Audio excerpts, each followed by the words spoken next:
Olá, boa tarde. Sejam todos muito bem-vindos a mais essa edição do Opinião Cidade ao vivo, aqui pela TV Rio Preto, de São José do Rio Preto, pelo canal 7 da NET, para toda São José do Rio Preto, e pelo site www.tvriopreto.tv para todas as outras cidades do Brasil e também para todas as outras cidades do mundo, para todos os outros continentes.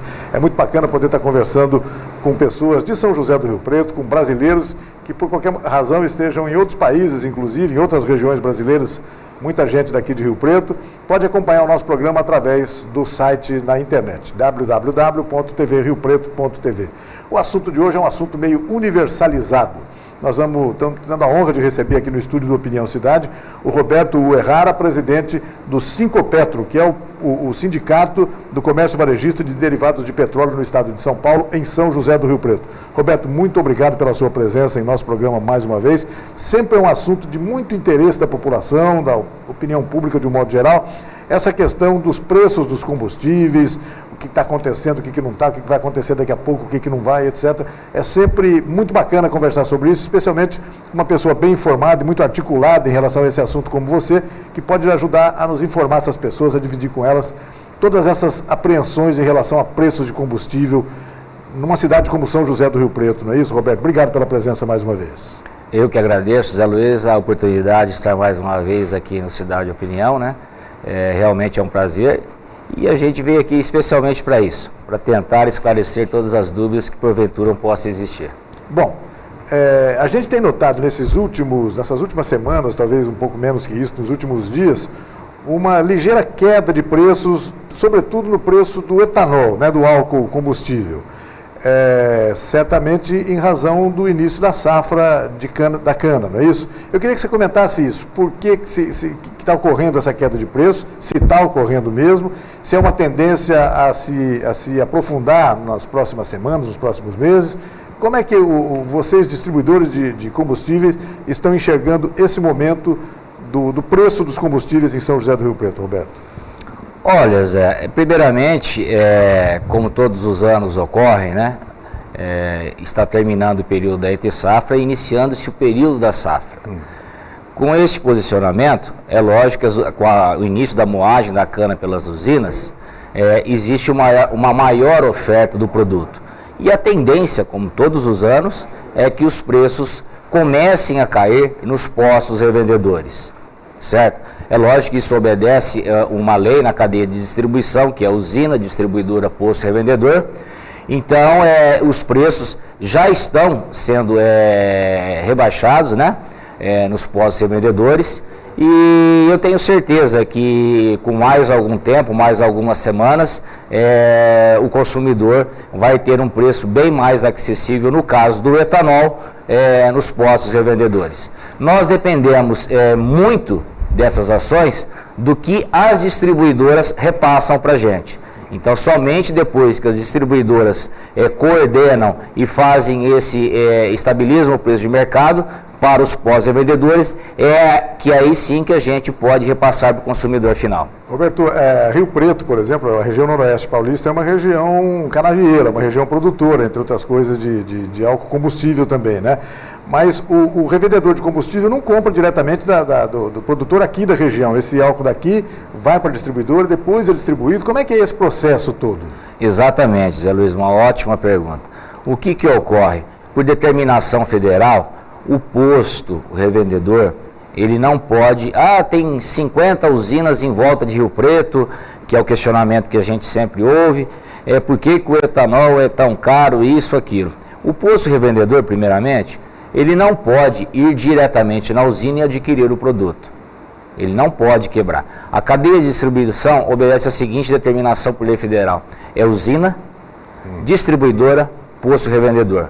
Quando o posto quebra essa cadeia, ele vai diretamente na usina. Existem usinas que fazem isso, esse processo, e o posto revendedor também faz. É aquela lei de querer levar vantagem. E em muitos casos aqueles comentários que a gente até ouve e vê muito nas mídias, né, sociais, que foi para tal lugar, o preço estava tal, em outra cidade a mesma coisa. Existem inúmeros fatores que eles desconhecem que favorecem essas situações, entendeu? e geralmente são situações ilícitas. Irregulares. Irregulares, totalmente, certo? Que por falta de fiscalização, infelizmente, né, ocorrem essas situações em várias cidades pelo interior do estado de São Paulo. E a gente, por muitas vezes, recebe essas situações e fazemos a denúncia, mas aí nós não temos poder de polícia, nós não temos obrigação e nem determinação para ir lá fiscalizar. A gente pode denunciar, mas fiscalizar depende dos órgãos fiscalizadores, entendeu? E aí que eu estava dizendo para você, nesse processo de início de safra, moagem de cana, pelas perspectivas que já estão colocadas aí, esse ano nós poderemos ter uma safra muito boa. E a tendência é de que o preço realmente recue bastante nas bombas de combustíveis, certo? Então nós dependemos primeiramente das distribuidoras, as grandes distribuidoras, que no caso são a Ipiranga, a Shell, a BR e a Ali, se posicionarem no mercado, que deem condições dos postos revendedores passarem esse benefício para o consumidor. Se esse benefício não chega das distribuidoras, é praticamente impossível o posto revendedor fazer essa ação. Então, nós dependemos precisamente das atitudes que as distribuidoras de combustíveis no país, as grandes, né, que dominam o mercado, deem condições para nós, postos revendedores, que somos os minoritários, no caso, podemos passar e dar condições melhores para os consumidores finais. Roberto, se eu não estiver muito enganado em relação a valores, hoje o litro do álcool combustível deve estar sendo vendido em Rio Preto entre R$ 2,50 e R$ 2,70, qualquer coisa assim. Não sei se eu estou totalmente enganado, totalmente desinformado em relação a isso. Provavelmente não, porque a gente todo dia está colocando um pouquinho lá e acaba verificando isso. Na sua expectativa, até quando a gente chega? Qual que seria um limite para baixo? Eu sei que isso vai depender muito do que você disse agora, vai depender muito das distribuidoras, etc. Mas pelo fato de estar entrando numa safra canavieira boa, né, bastante animadora de parte das pessoas, até quando a gente pode chegar com preço de combustível? Zé, nesse início que começou agora o processo da moagem da cana, é praxe, né? Todas as usinas, elas baixam bastante o preço do etanol porque elas precisam fazer caixa. Esse caixa é para movimentar todo o setor produtivo dela, que é a poda, maquinário, implementos, todo aquele material que forma um custo operacional. Então elas precisam fazer o caixa para fazer esse movimento e abaixam bastante o preço do etanol. É provável que daqui a um mês aproximadamente, passado esse início da safra, o preço deu alguma subidinha, coisa mínima, mas a tendência é que ele se estabilize. Eu creio, né, eu não posso te afirmar porque eu não sou dono de usina e nem sei o que vai acontecer no mercado futuramente, mas eu creio que o preço deva se estabilizar aí algo em torno de R$ 2,40 até R$ 2,50. E o impacto disso em relação ao preço da gasolina? A gente sabe que o álcool faz parte da gasolina, né? Uma porcentagem da gasolina recebe álcool, né? Álcool combustível. E aí, deve ter um impacto em relação à gasolina? Ou isso já é um impacto mais indireto, é menor? Como é que é isso? Como é que funciona isso? Então, no caso da gasolina, já é um pouco diferente, porque tanto a gasolina como o diesel são derivados de petróleo e o etanol é um produto agrícola. No caso do derivado de petróleo, é uma história já mais complicada, porque dependemos exclusivamente também do governo federal neste caso. Que vamos voltar a retroceder um pouquinho no tempo. O governo federal, alguns anos passados, ele manteve por um longo período a estabilidade no mercado nacional do preço da gasolina e do diesel, certo? Ou seja, enquanto o petróleo lá fora estava com o preço alto, o governo federal, ele achou por melhor deixar o preço aqui estabilizado. Quer dizer, segurou artificialmente a questão de... Exatamente. E, aliás, até esse processo de administração foi um suicídio, foi um ato suicida. Tanto é que a terceira maior petrolífera do mundo está nessa situação que está hoje. Não só por isso, mas por várias ações de desvio de verbas, né, que todo mundo tem conhecimento. Corrupção de modo geral. Exatamente, né? Exatamente. E esse processo de administrar custo da gasolina e do diesel também foi um fator decisivo para deixar a Petrobras na situação que está hoje. E agora, que no mercado internacional o preço do barril está lá embaixo, está muito barato, a Petrobras, o governo federal, não estão repassando esse desconto para nós, né, brasileiros. Está tentando recuperar a Petrobras ali. Tanto as empresas como os consumidores, para justamente por isso, para tentar recuperar todo aqueles valores que foram perdidos no passado, entendeu? Então, mesmo que o etanol vá lá embaixo, o preço, e são adicionados, como você bem colocou, 27% de etanol anidro na composição da gasolina. Isso. Né? Mas eu acho, sinceramente, não sabemos agora que tudo isso que está ocorrendo no governo, provavelmente o governo federal, a presidência vai ser substituída, tudo leva a crer que será isso. Com certeza, todo o ministério, toda a cúpula diretiva, até das estatais também serão trocadas. Pode ser que haja uma nova política. Havendo uma nova política, provavelmente o preço do combustível pode ser que tenha uma queda. Não vamos aqui nos animar que vai ser algo assim, milagre. Né? Não vai ser, porque a própria Petrobras hoje não tem condições de fazer isso no mercado. A situação dela é gravíssima mesmo. Hoje eu diria que a Petrobras só não está fechada porque ela tem o governo federal atrás para dar um amparo para ela. Porque se fosse uma empresa privada, estaria fechada. Porque realmente a empresa sofreu muito, se ressentiu muito desses golpes, todo esse impacto. Exatamente. É uma coisa até absurda, né? A gente chega a se espantar com aquilo que aconteceu em relação à Petrobras. Né? E um dado importante, até que eu estava lendo no estado de São Paulo, Zé, que como era uma empresa de capital aberto, ela tinha ações, né, correndo por esse mundo afora. E no mercado americano, vários acionistas americanos entraram na justiça americana contra o sistema diretivo da Petrobras, né? Porque eles alegam que foram enganados, e realmente foram, né? Porque tudo era maquiado, os balancetes fiscais. E agora a justiça americana deu ganho de causas a esses acionistas. E estava lendo lá na Folha que é algo em torno de 660, eu não sei se é bilhões ou milhões de dólares. Nossa. Então, a Petrobras ela vai sentir um impacto durante muitas décadas, eu diria, por várias décadas, para recuperar esse buraco que foi feito. Por conta dessa gestão temerária. Exatamente. Aí, que as pessoas lá que acreditaram na honestidade de propósito, nas leis do mercado de ações, inclusive. Né? Fizeram investimentos, grandes investimentos. Daí a pouco a coisa não vale mais daquele jeito. Exato. Agora explodiu tudo isso. É absurdo isso. Roberto, em relação a preço de combustível na bomba do posto de gasolina, as pessoas, hoje em dia, os carros, a maioria dos automóveis, sobretudo os automóveis, né, são flex, né, podem funcionar tanto com álcool quanto com gasolina, etc. E durante o ano todo as pessoas ficam fazendo contas, né? Será que está valendo a pena abastecer com álcool? Está valendo a pena abastecer a gasolina? Hoje a situação é qual? Ainda está valendo a pena, já está valendo a pena abastecer novamente com o álcool? Ou já faz tempo que está valendo a pena com o álcool? Como é que é isso? Você tem acompanhado essa questão? Você, como empresário do setor, deve pelo menos ficar acompanhando essa dança de números, não é isso? Sim. O mercado ele é bastante volúvel, né?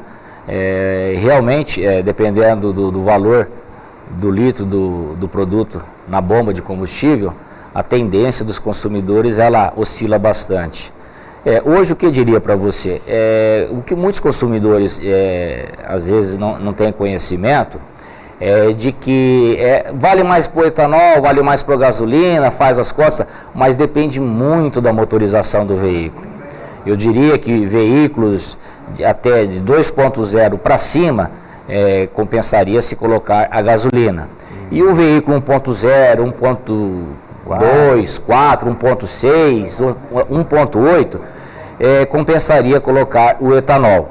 É lógico que depende muito também de como que esses consumidores, essas pessoas utilizam seus veículos. Né? Até o jeitão de dirigir pesa nessa conta. Porque a nossa gasolina, ela não é pura, né, Zé Luiz? Como eu estava dizendo aqui, são adicionados 27% de etanol anido na sua composição.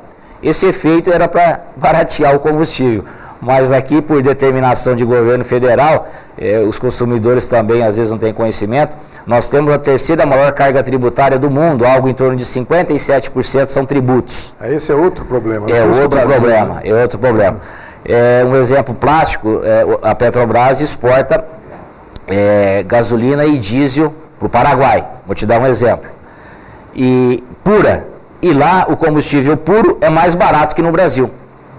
Que já é misturado. Entendeu? Então nós temos uma carga tributária violenta. Hoje a gasolina, se não tivesse tantos tributos em cima, ela estaria na bomba algo em torno de 1,80, 1,90. Está pelo menos o dobro disso. Entendeu? Exatamente. Então, são situações que acabam prejudicando o mercado, acabam prejudicando a gente, os empresários do setor. Este ano de 2015 e esse ano de 2016 está sendo um ano muito difícil para a gente, um ano negro. Porque as pessoas às vezes não têm conhecimento também, porque vem o preço alto na bomba, eles acham que os postos de combustíveis estão amealhando muito dinheiro. E não é verdade. Não é verdade. Pelo alto preço do combustível, nós estamos numa situação bastante difícil, porque... A margem deve ser bem apertada. Muito apertada, além da margem ser muito apertada, nós temos que procurar capital de giro onde não existe. O sistema econômico que nós vivemos hoje, os bancos fecharam as portas, né?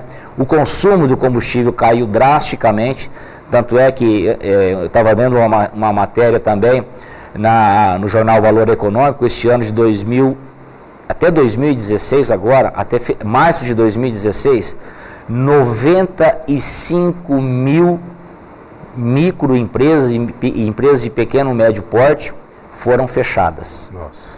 Entendeu? As grandes empresas também, em recente matéria no Fantástico, fechadas. Isso está criando um colapso no mercado, transportadoras fechando. Então, o setor de combustível também, ele acompanha, porque se ele não tem para quem vender, as empresas estão fechando. É retração econômica. Aquela roda, ela não está girando, ela está travando. Então, nós também estamos sentindo o recuo. Hoje, os postos, a situação está tão difícil que nós apertamos e não temos mais aonde apertar. Estamos, infelizmente, praticando a demissão de funcionários. Entendeu? É isso que eu ia dizer, porque quando não chega a fechar, chega a retrair muito a atividade e chega a reduzir custos. Nós estamos no limite, entendeu? No limite. Especificamente em São José do Rio Preto, o setor de distribuição de combustíveis, chegou a haver fechamento, chegou a haver esse tipo de problema, não chegou a esse ponto ainda, mas pode chegar. Como é que o sindicato enxerga essa perspectiva, Roberto? Olha, a gente por esses motivos aí da economia, a gente tem várias reuniões e a gente está bastante preocupado. Em São José do Rio Preto eu não tenho conhecimento ainda de que algum posto revendedor tenha fechado as portas, mas tenho conhecimento de que existem vários em situações assim muito difíceis. E na região, pelo interior do estado de São Paulo, eu te digo com toda a afirmação possível que vários postos já fecharam as portas, né? E em virtude disso aí, as companhias, elas também estão se retraindo, ou seja, elas estão dificultando o máximo, né? Porque elas também têm que se precaver, porque o mercado ele é muito grande para elas. O volume de dinheiro aplicado é exorbitante. Então elas também têm que tomar muito cuidado. Então, em virtude da dificuldade dos postos, o critério de análise de viabilidade econômica está sendo muito rigoroso. E eu não sei, Zé, se essa situação continuar, a nossa esperança é que com essa mudança de governo, a luz no fim do túnel realmente apareça. Porque senão, 2017, eu creio que vai ser um ano que muitos postos e vendedores possam até fechar as portas. Seria preocupante realmente. Roberto, o revendedor de combustível hoje não vende mais apenas combustível, né? Na verdade é praticamente uma loja de conveniência à disposição do público que passa em frente o tempo todo ali. Tem padaria, vende refrigerante, cafezinho, enfim. uma série de coisas, né? Isso faz parte do negócio, tentar agregar valor, tentar agregar outras fontes de possibilidades do posto. Isso é assim mesmo? Tem sido uma alternativa para o empresário desse setor, Roberto? Fala um pouquinho sobre isso. Com certeza. Eu diria hoje que os postos de combustíveis têm um grande aliado, que no caso você citou, que são as lojas de conveniência. O sistema brasileiro copiou o sistema americano e, com certeza, essa prática de oferecer serviços, né, ela tem se difundido muito nos postos pelo Brasil afora. A loja de conveniência hoje, ela é fundamental para a sobrevivência dos postos. Hoje, os postos que se apegam somente à venda de combustíveis e a uma troca de óleo, eles estão fadados ao extermínio, a desaparecer do mercado. É por prerrogativa, eu diria que é praticamente inaceitável que os postos não tenham uma loja de conveniência, porque se o revendedor não tiver, ele está indo contra a atualização dos tempos. Na verdade, se criou uma nova bandeira, uma segunda bandeira. Tem a bandeira do posto, a bandeira do combustível ali, e tem a bandeira da loja de conveniência, né? Cada uma delas tem o seu nome, etc. Exatamente. São muito eficientes, né? As grandes bandeiras espalhadas pelo país afora, já existem as marcas próprias. Isso. Né? Então, nos postos de Ipiranga, nós temos a MPM, nos postos da Shell, a Select, nos postos da BR, a BR Mania, e nos postos da Alha, a Entreposto. Então, as distribuidoras já lá atrás já viram que esse segmento tinha um mercado enorme a ser explorado. Tinha que sair por aí. Tinha que sair por aí. E, então, é lógico que elas não iriam deixar passar, elas criaram suas marcas, as suas franquias, e praticamente todos os postos hoje têm essas franquias estabilizadas nos seus postos de combustíveis. E se existe uma característica comum a todos os revendedores de combustíveis, os postos de gasolina, como se chamava antigamente, né? É o fato de eles estarem localizados sempre em pontos muito importantes, muito movimentados, né? Isso, é claro, acaba também auxiliando esse braço do negócio, né? Essa coisa das lojas de conveniência, etc. Né? A conveniência, o próprio nome já diz, ela foi criada para se criar uma conveniência, uma facilidade para os nossos consumidores, para os nossos clientes. Então o cliente para no posto para fazer o abastecimento e rapidamente, sem nenhum processo burocrático, sem fila, sem nada, ele vai numa loja de conveniência e ali ele faz aquela pequena compra daquele momento, né? Para ir para sua residência, para ir para algum evento, para ir para o clube. Então ali ele tem a facilidade de adquirir aqueles produtos para poder realizar o seu lazer daquele momento sem burocracia nenhuma. Roberto, outro ponto que as pessoas deve fazer parte da reclamação das pessoas em relação aos revendedores de combustível é que em São José do Rio Preto, por exemplo, os preços são todos muito parecidos. Os preços dos combustíveis, tanto do álcool quanto da gasolina, do diesel, etc. Mais do álcool e do etanol e da gasolina. Às vezes a diferença fica naquela moeda que não existe, né? Terceira casa decimal, né? Exato. Por que acontece isso, Roberto? Algumas pessoas chegam a acusar os revendedores de estar fazendo um cartel, de estar cartelizando isso, de estar agindo em conjunto. Já houve manifestações da promotoria, etc., tentando investigar isso. Como é que vocês recebem esse tipo de acusação, se chamar assim, né, esse tipo de denúncia, e como responder a essa proximidade dos preços? Bom, Zé, primeiramente, até quando eu estive aqui no seu programa da outra vez, você me fez essa pergunta. A gente vê com muita tristeza essa situação de que esse tipo de acusação, né, que por várias vezes nas mídias sociais, nos jornais da cidade, são estampados esse tipo de matéria. A gente fica triste porque, como você disse, nos postos de Rio Preto. Mas, eu faço aqui uma correção, não são nos postos de Rio Preto. Qualquer cidadão pode entrar no site da ANP, Agência Nacional do Petróleo, que ela faz esse monitoramento, e as pessoas vão ver que não existe isso. Lá existem todas as cidades do estado de São Paulo, né, e do Brasil, mas vamos nos atrelar ao estado de São Paulo, e as pessoas têm livre-arbítrio de conferir lá os valores dos combustíveis. O combustível no Brasil ele não é tabelado, ele é livre, os preços são formados de acordo com cada mercado, certo? outra pergunta que você me fez sobre as casas decimais, o combustível já sai lá de cima, da Petrobras, com as mesmas casas decimais. E nós, revendedores, não temos como alterar isso aí. Entendeu? Isso é legislação. Não temos como alterar isso aí. E os preços, eles obedecem ao mercado. Entendeu? O mercado local daquela cidade. Mas em Badibacite, em José Bonifácio, em Jales, que eu já cansei de ouvir esses exemplos, então vou nominá-los um a um. Jales, a situação que ocorre lá é uma guerra concorrencial entre os revendedores da cidade, entre os postos que ostentam bandeira, que são Ipiranga, Shell, BR e Ali, e os postos que não têm bandeira, certo? Que são os denominados no mercado bandeira branca. Compra de quem quiser. Compra de quem quiser. Depois da abertura de mercado que o nosso ex-presidente Fernando Collor realizou no mercado, né? Existiam 7 grandes multinacionais. As 7 irmãs, né? As 7 irmãs. O mercado era regulado. Hoje, só das bandeiras brancas existem mais de 200, né? Que ninguém sabe quem é, de onde que é, ninguém conhece. Então criou-se essa bagunça no mercado. Então, voltando a Jales, existe essa guerra concorrencial de mercado que é provocada pelos próprios postos e vendedores da cidade, entre os bandeiras brancas e os postos bandeirados. Os postos bandeira branca, que compram dessas determinadas distribuidoras, eles têm um preço muito mais abaixo do que os postos de bandeira. Por que tem esses preços mais baixos? Porque essas distribuidoras, elas têm minoria no mercado de distribuição. São poucos postos.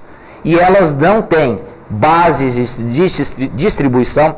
Por exemplo, o que é base de distribuição? Aqui em São José do Rio Preto, você sabe que é na avenida ali, Senobelino, nós temos aquele grande aparato de distribuidoras ali que tem suas bases, que são aqueles tanques enormes que armazenam os combustíveis para as grandes redes distribuir para os seus postos e vendedores situados em São José do Rio Preto e região. Essas distribuidoras, bandeiras brancas, não existe isso. Então, esse custo elas já não têm. E algumas delas, não vou dizer que são todas, trabalham de uma maneira irregular no mercado, que é onde não fazem a arrecadação dos tributos federais. Só aí já existe uma vantagem enorme, certo? E os postos bandeirados, para sobreviverem numa guerra dessa que acontece na cidade de Jales, as grandes distribuidoras lhes dão condições econômicas de que eles possam enfrentar esse mercado, vamos dizer assim, enfrentar essa guerra de frente com esses concorrentes, entendeu? Só que esse mercado, ele é suicida, porque ninguém aguenta muito tempo, entendeu? Porque o posto de combustível, ele tem que ter uma margem sólida, um mínimo de margem para poder sobreviver e pagar seus custos operacionais. O que lá não está ocorrendo. Lá já é um local que a gente tem conhecimento de que provavelmente muitos postos fecharão as portas. Roberto, você citou outro exemplo aqui da região, Badibacite, por exemplo, a cidade aqui próxima também, é por um outro motivo, é isso? Vou chegar lá. Tá. Esse foi o de Jales. Okay. Badibacite existe um preço também um pouco diferente de Rio Preto. No momento não tenho conhecimento, mas são centavos que fazem diferença e que tem um preço mais acessível. Simples, a distribuidora está dando condição para eles, entendeu? Nada acontece no mercado de distribuição de combustíveis e revenda de combustíveis sem que a distribuidora determine alguma coisa. Entendi. Entendeu? Não tem como. E a mesma coisa em José Bonifácio e em outras cidades espalhadas pelo interior do estado de São Paulo.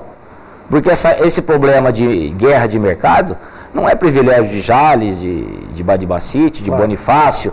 Existem várias cidades no interior do estado de São Paulo que está ocorrendo isso nesse momento. A grande falha nesse caso é que a fiscalização que nós tínhamos, a chamada denominada de olho na bomba, parou de atuar. A ANP parou de fiscalizar. E com isso, a bagunça começou. Entendeu? O consumidor está correndo o risco de comprar combustível batizado, como se diz, comprar um combustível adulterado. Existe esse risco, Roberto? Hoje, esse risco ele é bem menor, mas eu diria que o consumidor está comprando em vários locais combustível que existe muita sonegação de tributos, sonegação de impostos.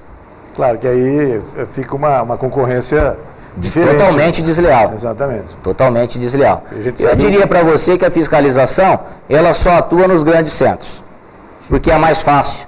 Elas estão estabilizadas ali, entendeu? Existem cidades, Zé Luiz, que a ANP, Agência Nacional do Petróleo, pasmem vocês, não passa há mais de 15 anos. Puxa vida. É um absurdo. É um absurdo. Quer dizer, existem leis para uns e para outros nada. Exatamente. Né? Uns têm que seguir, os outros. Roberto, mas de uma maneira geral, acho que você nos trouxe boas notícias. A gente já em relação às perspectivas imediatas é de que os combustíveis possam ter proximamente uma queda, uma tendência de queda mantida em função da safra do álcool, que já começou, né? E do impacto da mistura de álcool na gasolina. Então é capaz dos preços se estabilizarem um pouco nesses próximos meses, sei lá se isso aconteça mesmo. No caso da gasolina, você já explicou, é um pouco mais complicado, porque depende de preços internacionais, do barril de petróleo, etc. É uma conta mais, é uma equação mais difícil de fazer e de se controlar, etc. Mas, de uma maneira geral, as perspectivas são para esses próximos meses de que os preços se tornem um pouco melhor comportados aqui no Brasil, de uma maneira geral, e em São José do Rio Preto, na nossa região, especialmente. Com certeza. Nós também aguardamos com ansiedade essa queda de preço, porque aí os postos, no caso do etanol, as revendas podem tomar um fôlego maior, ou seja, não tem que desembolsar tanto capital de giro para fazer o movimento das empresas, né, o dia a dia das empresas, e essa notícia também a gente está aguardando com muita expectativa. E tomara que realmente o mercado de etanol tenha uma redução bastante drástica, bastante grande, para que não só os pós-revendedores, também os consumidores sejam beneficiados com isso aí.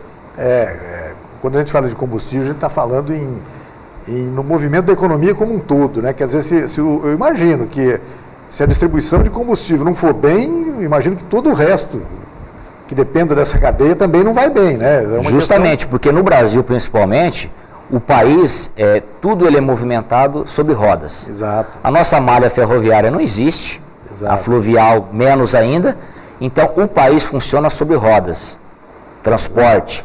Então toda a cadeia de produção, de alimentação, ela é feita sobre rodas, né? Nós precisaríamos realmente que também houvesse uma queda no preço da gasolina e principalmente do diesel, né? Porque aí sim, os alimentos seriam mais baratos, né? A cadeia produtiva poderia sentir esse alívio também. Então a gente está com esperança de que esse novo governo, que porventura possa vir com novas cabeças, novas mentalidades, novas perspectivas de economia, né, de administração dos combustíveis no país, possam nos favorecer. Nós esperamos que essa seja, como eu disse para você, a luz no fim do túnel que a gente está aguardando. Tá certo. Conversei aqui com o Roberto Errara, presidente do Sincopetro, que é o Sindicato do Comércio Varejista Derivados de Petróleo no estado de São Paulo. Ele é presidente aqui em São José do Rio Preto. Roberto, muito obrigado pela sua presença em nosso programa. Você é sempre muito disponível para tratar desse assunto. É um assunto às vezes complicado de falar, etc. Mas que legal que a gente tem essas boas perspectivas para os próximos meses agora. Vamos torcer para que seja assim. E obrigado pela sua presença mais uma vez. Eu que agradeço, e sempre que você precisar, eu estarei aqui com a maior boa vontade, tentando esclarecer todas as dúvidas. Tá certo, muito obrigado. Obrigado a você também que nos acompanhou em casa nessa edição do Opinião Cidade, deixando desde já você convidado para estar conosco novamente amanhã, a partir do meio-dia aqui na TV Rio Preto. Até lá, um forte abraço a todos. Tchau, pessoal.